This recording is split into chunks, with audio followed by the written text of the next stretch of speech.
Coverage was largely as expected. It did get coverage across all the major, TV networks. The real focus for us was really on that communication at industry and government level, which has been great. I think it was well received, and we really, starting to see continued positive conversations continuing in the market. But look, the free trade agreement's really just the start for us.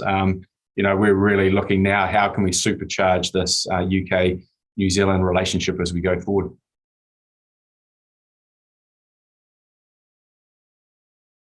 There's a lot of interest in the UK right now, I guess, across all of our major export sectors. But the ones to highlight, obviously, first would be tech. It is our fastest growing sector. It's tripled since 2020, the number of tech companies that are targeting the UK. And companies such as First AML, Safe 365 and Aura are companies that are new to the market but are really investing in people. They've got some really ambitious plans and they've got some great solutions for this market. And why not? Look, the UK is the third largest tech hub in the world. And so it's great to see our tech companies rolling up their sleeves and really taking up the challenge of growing the market in the UK.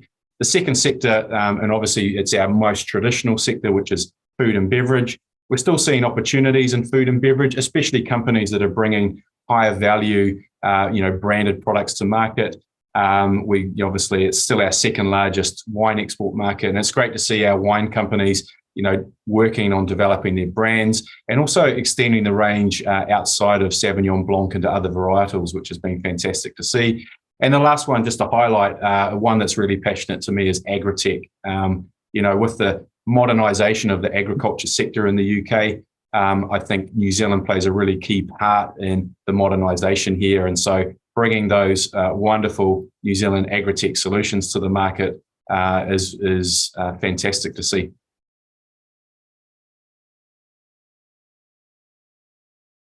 The first one to highlight is it's a competitive landscape. There's 50 million middle to high income consumers here. And as you'd know, Phil, they're a discerning bunch. They could be pretty unforgiving. So look, we really encourage companies to think about, especially around sustainability. Proof of sustainability credentials is essential. And really, how are you, proving and delivering on that value proposition as you come to market? The product market fit is always important, whether you're a tech company or a food and beverage company. Ensuring that you've got that right product market fit is critical. Brexit doesn't get talked about a lot in the UK, but it's still a really key factor. The divergence between the UK and the EU, especially around policy, is creating challenges for exporters. The UK used to be a bit of a hub for our Kiwi exporters to then launch into Europe and vice versa. And with Brexit, that is proving challenging. And the last one, I know it's been talked about a lot, but look, supply chain and logistics is still a challenge. It's getting better, but still, creating an efficient supply chain across the UK and then maybe into Europe is still challenging. And we're doing quite a lot of work with companies and really understanding how they can create a more efficient supply chain into the market. But look, with all those challenges, there remains a lot of opportunities. And I think Brits like Kiwis and they like Kiwi businesses. And I think there's never been a better time for New Zealand exporters to be, targeting this market, especially with the new free trade agreement that we have.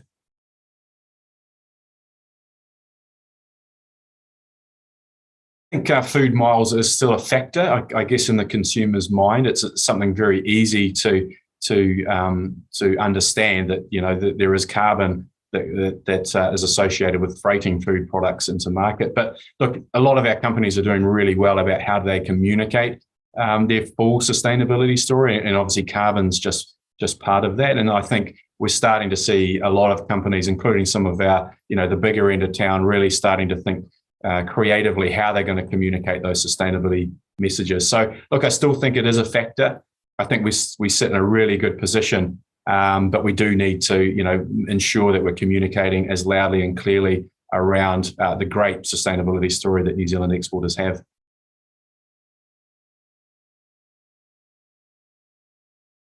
Probably three different key areas that we're really focused on, which is, to support our companies around the free trade agreement and take advantage of the opportunities that are in the UK. The first one is about building, customer capability. So we've got a number of programs that help support building capability, whether it's building digital capability, brand building expertise, and really empowering our exporters to come to market with the latest tools and knowledge that are available to them. The second one is market intelligence. Phil, you'd know very well that the UK right now sits in a really high inflationary sort of situation, and exporters being armed with up-to-date market information and intelligence we see is really critical. So we've invested in up-to-date retail information, where we've put in a lot of market insight reports on MyNZTE, and then we're filtering a lot of that information into the industry bodies such as New Zealand Beef and Lamb and Wine Growers Association. So we do want these customers to come to market with latest information. So when they're pitching to a retailer, they're really armed with really relevant and up-to-date information. And the last one, which gets all the visibility, are obviously all of our promotional activities. And that really kicked off when the Prime Minister came to the UK for the announcement of the entry into force of the free trade agreement. But we had an event that you took part in, Phil, at Eden Park in conjunction with DBT. We've got a number of digital wine promotions that we've got in the market. Next month, we launch our Made with Care campaign, and that will see a launch event at Waitrose, and we'll actually see New Zealand branded gondolarines across all Waitrose stores, which will start next month. We had our first New Zealand pavilion at Vivatech, which was in Paris, but also was targeted at the tech sector in the UK, and we were really well supported by our tech companies there. We're arranging Meet the Buyer showcase events, and we also have a program of a mission that's coming to market in the new year to help support our Maori businesses that are exporting here as well. So as you can see, there's lots on. We really are investing and working pretty hard to ensure that we're leveraging and getting the most value out of this free trade agreement that we can.